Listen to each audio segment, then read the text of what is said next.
नमस्कार, स्वागत है आप सभी का देवभूमि समाचार में। मैं आपके साथ निकिता कश्यप। बुलेटिन की शुरुआत करते हैं। उत्तराखंड की बीजेपी ने बड़े सांगठनिक फेरबदल की सुगबुगाहट अब तेज हो गई है और जहां राष्ट्रीय अध्यक्ष नितिन नवीन के दौरे और संगठन के महामंत्री अजय कुमार की विदाई के बाद अब सबकी नजरें राष्ट्रीय संगठन की नई टीम पर है। जहां आपको बता दें कि मिशन 2027 को देखते हुए उत्तराखंड के दिग्गज नेताओं को राष्ट्रीय स्तर पर या अन्य राज्यों में बड़ी जिम्मेदारी मिल सकती है और इस रेस में पूर्व मुख्यमंत्री त्रिवेंद्र सिंह रावत और सांसद अनिल बनूलिनी के जो नाम है वो सबसे आगे चल रहे हैं। आपको बताते चले कि जहां बीजेपी इस नेताओं के अनुभव का सम्मान बता रही है, तो वहीं कांग्रेस का आरोप है कि यह सब पार्टी के भीतर मची अंदरूनी कलह और गुटबाजी को शांत करने के लिए किया जा रहा है।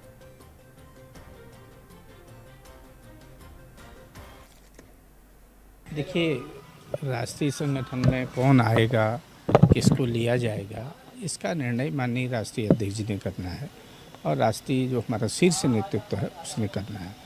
आप जो नाम ले रहे हैं वो सब वरिष्ठतम नेता हैं और उनमें से अनिल बलूनी जी पहले से वहाँ काम कर रहे हैं और त्रिवेंद्र रावत जी हमारी पार्टी के वरिष्ठतम नेता हैं, मुख्यमंत्री रहे हैं, पहले भी विभिन्न राज्यों के प्रभारी रहे हैं और जो भी निर्णय होगा। उत्तराखंड में भारतीय जनता पार्टी के अंदर जिस प्रकार से गुटबाजी चल रही है वो जग जाहिर है। नितिन नवीन जी के उत्तराखंड दौरे से पहले एक दिन पहले मुख्यमंत्री निवास पर बैठक हुई, उस पर इन दो नेताओं को बुलाया गया, उनसे चर्चा करी गई कि भाई हम आपको राष्ट्रीय संगठन में हम लोग लेंगे। अगर उनको भरोसा नहीं दिया जाता तो मैं समझता हूँ यहाँ पे भारतीय जनता पार्टी की क्या स्थिति होती राष्ट्रीय अध्यक्ष के सामने, वो जग जाहिर है। आज ये पूरे प्रदेश के अंदर इनमें आपसी समन्वय नहीं है, कोई ऐसा काम प्रदेश के अंदर नहीं हो रहा। इनके विधायक, इनके पूर्व मुख्यमंत्री, दो मुख्यमंत्री कह चुके हैं कि देवभूमि में जो देवभूमि की हमने कल्पना करी थी वो स्वरूप खत्म हो चुका है। एक मुख्यमंत्री कह चुके हैं कि खनन पूरे धड़ल्ले से उत्तराखंड के अंदर चल रहा है। अब उनको बैलेंस करने के लिए एक दिन पहले मुख्यमंत्री निवास पर बैठक होती है। सिर्फ दो नेताओं को बैलेंस करने की बात कर रहे हैं। ऐसे सैकड़ों नेता भारतीय जनता पार्टी के अंदर हैं जिनके अंदर आज भी असंतोष है। अब राष्ट्रीय टीम इनकी आने दीजिए, आप देखिए असंतोष किस प्रकार से सड़कों पे दिखाई देगा, ये किसी से नहीं छिपेगा। खबर देहरादून से है, जहां बीजेपी ने पिछले विधानसभा चुनाव में जिन 23 सीटों पर हार का सामना किया था, अब उन पर विशेष रणनीति के तहत काम करना शुरू कर दिया गया है। जी हां, आपको बता दें कि पार्टी ने इन सीटों पर संगठन को मजबूत करने और जनसंपर्क को बढ़ाने की जिम्मेदारी बीजेपी के ओबीसी मोर्चा को सौंपी है और इन सीटों पर जीत को सुनिश्चित करने के लिए भाजपा विशेष अभियान को चलाने की तैयारी में भी है। आगामी चुनावों को देखते हुए पार्टी का फोकस कमजोर क्षेत्रों में पकड़ मजबूत करने पर है, तो वहीं संगठन स्तर पर बैठकों और जमीनी संपर्क के माध्यम से भी मतदाताओं तक पहुंच बढ़ाने की रणनीति तैयार की गई है।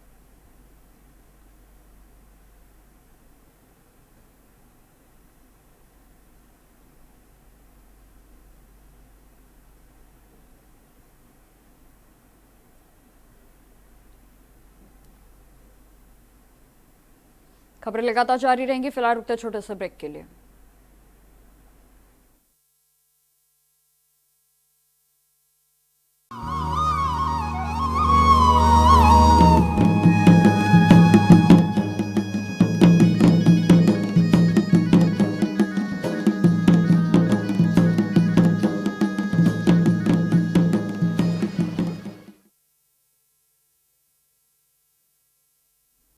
तो ब्रेक के बाद एक बार फिर से स्वागत है आप सभी का। बढ़ते हैं खबरों की ओर। मोदी सरकार के 12 साल पूरे होने के अवसर पर बीजेपी ने उत्तराखंड में विशेष कार्यक्रमों की तैयारियों को तेज कर दिया है।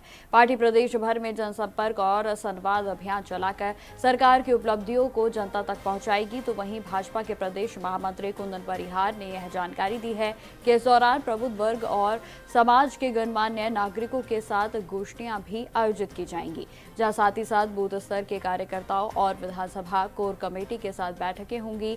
उनका कहना है कि प्रधानमंत्री नरेंद्र मोदी के नेतृत्व में हुए विकास के कार्यों और जन कल्याणकारी योजनाओं को जन जन तक पहुंचाने के लिए व्यापक कार्य योजनाएं भी तैयार की गई हैं।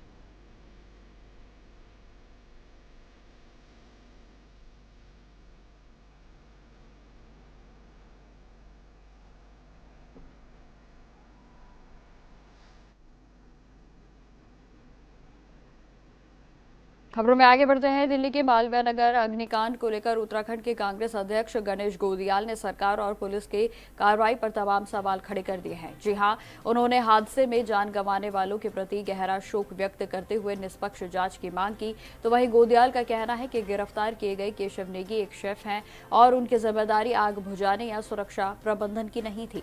आगे उन्होंने क्या कुछ कहा, आप सुनिए।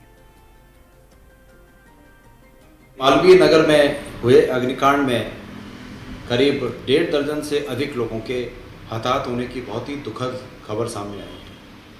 ये बहुत ही सुनकर बहुत ही दुख हुआ कि एक अग्निकांड में इतने लोगों ने अपनी जान गंवा दी।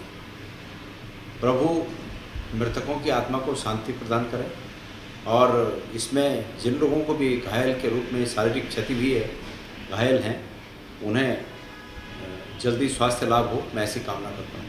घटना बहुत ही दुखद है, लेकिन इस घटना के उपरांत जो सरकार ने कार्रवाई की वो और भी कष्टदायी है। दिल्ली की सरकार ने, दिल्ली की पुलिस ने केशव नेगी नामक एक व्यक्ति को, जो कि उत्तराखंड से, मूल रूप से उत्तराखंड के रहने वाले हैं, उन्हें इस रूप में गिरफ्तार किया, इस मामले में गिरफ्तार किया। गिरफ्तार करने के बाद उन पर ये आरोप लगाया कि आग को बुझाने में उन्होंने कोई अपना योगदान नहीं दिया। स्वाभाविक रूप में ये सब जानते हैं कि जब आग लगती है तो सब लोग अपनी जान बचाने के लिए इधर उधर भागते हैं। हो सकता है कि केशव नेगी, जिनके ऊपर ये आरोप है कि उन्होंने आग बुझाने का प्रयास नहीं किया, उन्होंने भी अपनी जान बचाने के लिए वो भी इधर उधर कहीं चले गए हों, भाग गए हों, इधर उधर निकल गए हों। लेकिन सवाल ये है कि क्या केशव नेगी को आग बुझाने का फायर ब्रिगेड की जिम्मेदारी केशव नेगी के पास थी? मुझे जहाँ तक पता चला, केशव नेगी जी उस रेस्टोरेंट के, उस होटल के शेफ थे, खाना बनाने का काम करते हैं। ये आग बुझाने की जवाबदारी का काम केशव नेगी नहीं करते हैं। ये जांच का विषय है कि वहाँ आग क्यों लगी, आग पर काबू पाने के लिए जो समुचित प्रबंध होने चाहिए थे वो प्रबंध वहाँ थे नहीं थे, नियमों का पालन हो रहा था नहीं हो रहा था। जो उस इलाके के कारपोरेशन के इंस्पेक्टर होंगे वो नियमित रूप में इस बात को जांचते थे कि नहीं जांचते थे, ये सब जांच में पता चलेगा। दिल्ली के मालवीय नगर में उत्तराखंड के कांग्रेस के मुख्य प्रवक्ता गरिमा दसौनी ने चारधाम यात्रा की व्यवस्थाओं को लेकर राज्य सरकार पर तीखा हमला बोला है। उन्होंने आरोप लगाया है कि यात्रा मार्गों पर अव्यवस्था, घोड़ा खच्चर संचालकों और पर्यटकों के बीच में विवाद और गुटबाजी जैसी घटनाएं सामने आ रही हैं, जिससे श्रद्धालुओं को भारी परेशानी हो रही है। उन्होंने वीआईपी दर्शन व्यवस्था पर भी तमाम सवाल उठाए हैं। क्या कुछ कहा, सुनिए। और जिस तरह के वीडियो सामने आ रहे हैं, आप कितना सेंसर लगाएंगे? जूतम पेजार हो रही है वहां। देखिए, मुझे अपने प्रदेश से बहुत प्रेम है, मुझे इस देवभूमि से बहुत प्रेम है और हर किसी को होगा। और इस चारधाम यात्रा पर तो हमारी आस्थाएं टिकी हुई हैं, तो कहीं ना कहीं बहुत दुख हो रहा है ये कहते हुए। लेकिन अतिशयोक्ति नहीं होगी ये कहना कि वर्तमान सरकार से, धामी सरकार से चारधाम यात्रा हैंडल नहीं हो रही। लगातार जिस तरह के वीडियो सामने आ रहे हैं, आप कितना सेंसर लगाएंगे? जूतम पेजार हो रही है वहां। आपस में लड़ रहे हैं घोड़ा खच्चर संचालक, आपस में लड़ रहे हैं पर्यटक, लठबाजी हो रही है। ऐसा मंजर पहले कभी कांग्रेस के कार्यकाल में देखने को नहीं मिला। इंटरनेट कोई आज ही थोड़ी आया है, हमारे समय पर भी था। कभी किसी ने इस तरह के वीडियो नहीं देखे। लोग 48 घंटे के बाद भी कह रहे हैं हमारे दर्शन नहीं हुए, क्योंकि वहां वीआईपी दर्शन की पर्चियां बंट रही हैं और खुलेआम बंट रही हैं, इस बात के बावजूद कि शीर्ष नेतृत्व भाजपा का आता है और बार बार एक लॉलीपॉप देता है कि अब वीआईपी कल्चर को पल्लवित पुष्पित नहीं होने देंगे। देखिए, मुझे अपने प्रदेश से बहुत प्रेम है। मुझे खबरों में आगे बढ़ते हैं। ब्रिक्स मंच पर उत्तराखंड का आपदा प्रबंधन मॉडल अंतर्राष्ट्रीय स्तर पर सराहाया गया और जहां 11 देशों के प्रतिनिधियों के समक्ष राज्य ने अपने सफल रेस्क्यू और आपदा प्रबंधन के अनुभव को प्रस्तुत किया है। आपको जानकारी देते चले कि सिलक्यारा के रेस्क्यू अभियान और थराली में आपदा प्रबंधन को विशेष रूप से उत्कृष्ट उदाहरण बताया गया और जहां एसडीआरएफ की त्वरित कार्रवाई और पूर्व चेतावनी तंत्र को चर्चा का प्रमुख केंद्र माना गया है। तो वहीं मुख्यमंत्री पुष्कर सिंह धामी के नेतृत्व में विकसित आपदा प्रबंधन व्यवस्था को वैश्विक पहचान मिली है। ब्रिक्स के डीआरआर बैठक में उत्तराखंड के आपदा मॉडल प्रबंधन पर प्रभावी और अनुकरणीय उदाहरण इसे बताया गया और जिससे कि राज्य की साख अंतर्राष्ट्रीय स्तर पर और भी मजबूत हुई है।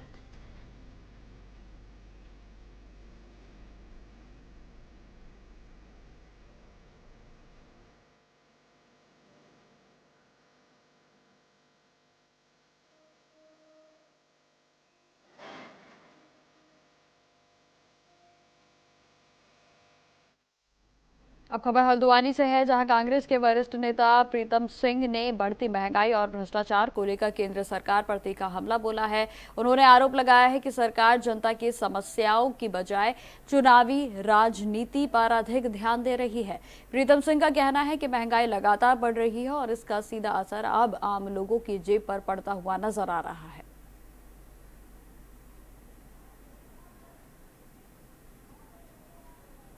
आज देश के अंदर महंगाई से आम जन त्रस्त है।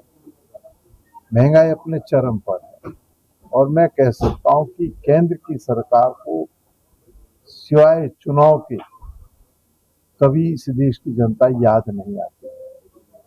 आप देखिए, अमेरिका और ईरान युद्ध जो है जब चल रहा था, उसके बाद चुनाव हुआ, लेकिन सरकार ने कोई ध्यान नहीं दिया।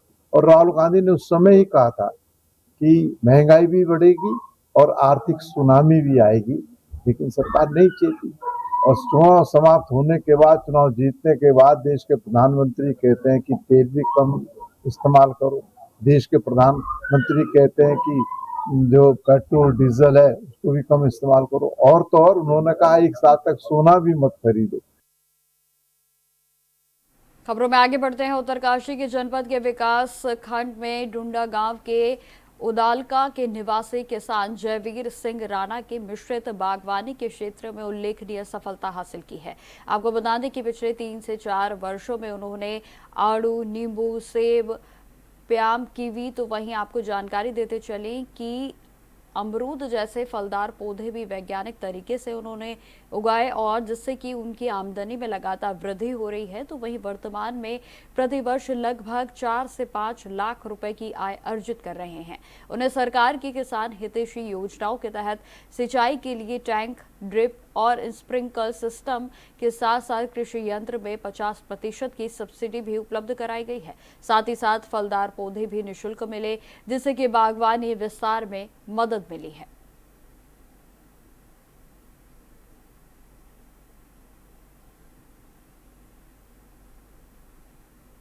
उत्तराखंड में एसटीएफ ने ऑनलाइन सट्टेबाजी और बैटिंग नेटवर्क के खिलाफ बड़ी कार्रवाई करते हुए 84 संदिग्ध वेबसाइटों को ब्लॉक कराया गया है।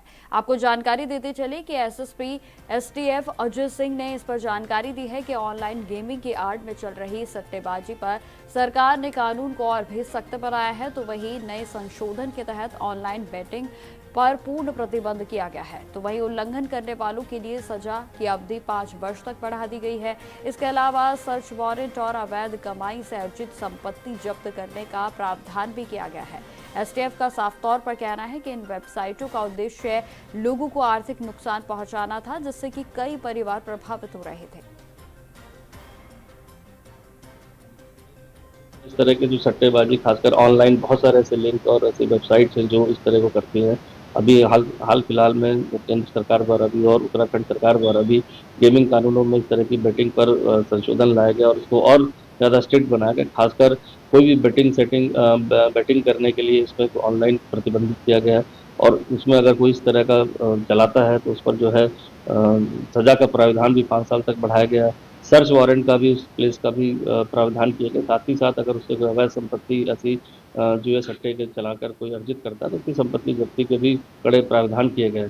इसी को देखते हुए एसटीएफ ने काफ़ी ऐसी वेबसाइट्स को सर्च करके देखा। उसमें देखा गया कि ऑनलाइन गेमिंग को कैसे खेला जाए, ऑनलाइन गेम सट्टा कैसे लगाया जाए, या ऐसे लिंक्स को देखा गया और ऐसी 84 लिंक को ब्लॉक करा दिया गया, जिससे कि कम से कम इस तरह की जो फेक वेबसाइट के लिंक्स हैं जिसमें लोग जुए सट्टे लगाकर अपने जो गाढ़ी कमाई है या जो लालच में कि उससे लगाकर वो जीत जाएंगे, उनके घर बर्बाद होते हुए देखे गए।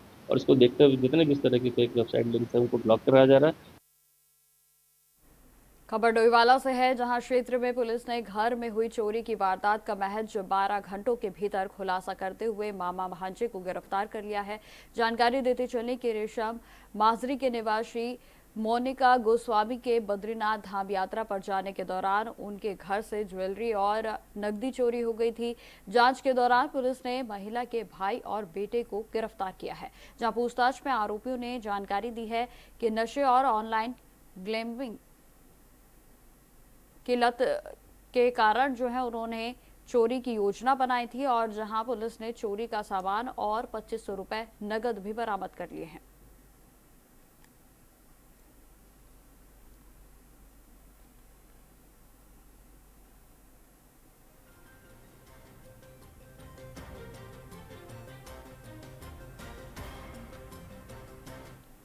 खबर रुड़की से है, जहां माधोपुर के गांव में ग्राम प्रधान के खिलाफ जांच ना होने से ग्रामीणों का गुस्सा फूट पड़ा है। आपको जानकारी दे दें कि ग्रामीणों ने आरोप लगाया है कि जांच के आदेश होने के बावजूद भी वीडियो के द्वारा 1 साल से अधिक समय तक भी कोई कार्रवाई सुनिश्चित नहीं की गई और इसी को लेकर ग्रामीणों ने खंड विकास अधिकारी कार्यालय के बाहर जमकर नारेबाजी की और जहां वीडियो को सुमन कोठियाल के कार्यालय के बाहर घेराव भी किया गया। तो वहीं ग्रामीणों का कहना है कि आज सुबह 10 बजे जांच टीम को गांव पहुंचना था, लेकिन अधिकारी शाम 3:30 बजे पहुंचे और बिना उचित जांच किए ही कागजों पर हस्ताक्षर लेकर वापस लौट गए, जिससे कि ग्रामीणों में आक्रोश व्याप्त है।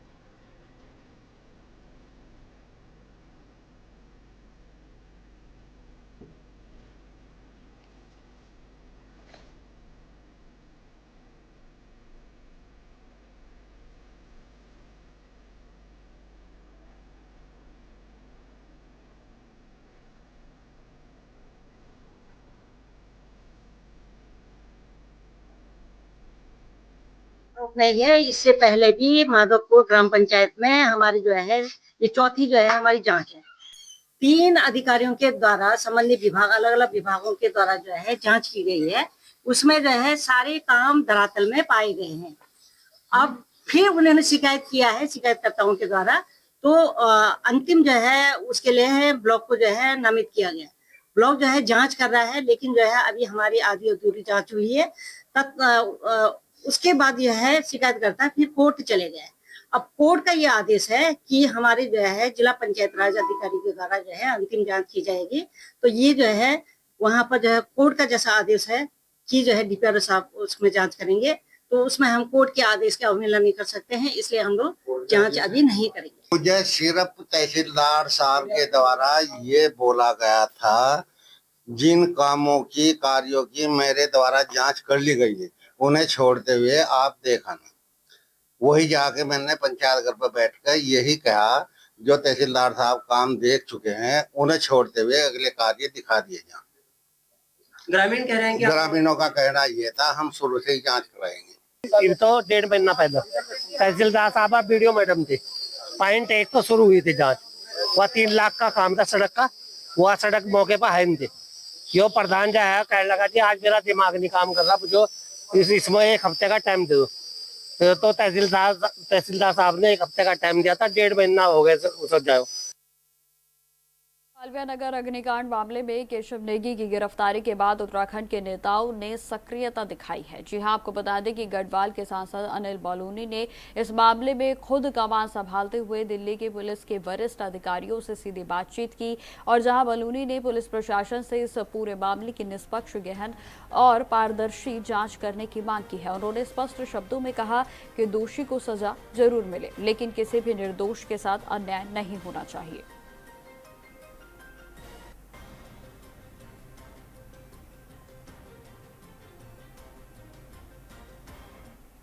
खबरों में आगे बढ़ते हैं। देवप्रयाग के तोता घाटी के पास चारधाम यात्रा के दौरान एक बस अनियंत्रित होकर सड़क पर पलट गई, जहां आपको बताते चले कि बस में कुल 39 यात्री सवार थे। हादसे की सूचना मिलते ही देवप्रयाग की पुलिस, आपदा प्रबंधन की टीम तो वहीं 108 एम्बुलेंस मौके पर पहुंची और जहां राहत और बचाव कार्य को शुरू कर दिया गया।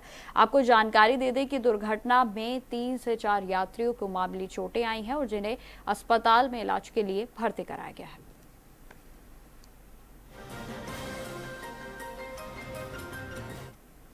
तो फिलहाल मेरे साथ इस बुलेटिन में इतना ही। देश दुनिया की तमाम खबरों की जानकारी के लिए बने रहें हमारे साथ। नमस्कार।